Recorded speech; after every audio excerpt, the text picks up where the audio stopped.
Fellas, ladies, mambo vipi? Few hapa. Hey, bana sasa leo nataka niongee na wanawake. Ladies, wanaume sisi tumezaliwa kutafuta tu. Yaani kila kukicha kutafuta tu. Ukikuwa miaka kadhaa 16, 17 unaambiwa utafute pesa. Tunatafuta.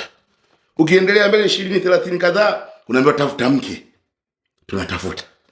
Ukiendelea tena mbele unaambiwa sasa tafuta amani. Tunaitafuta. Unaendelea mbele unaambiwa sasa umri umeenda sana, tafuta ufalme wa mbingu. Tunautafuta. Muona bwana? Tunaenda mbele sasa tunakuja kwambia tumechoka mno. Turudi nyumbani unaambiwa tafuta usingizi. Tunautafuta. Naona kuna kitu kimoja tu ndio tutafutaga. Kinatokea kwa bahati mbaya. Hakuna mwanaume anakitafutaga, kinatokea kiaga kwa bahati mbaya. Kudanga. Wanaume tutafuti kudanga. Nakataa.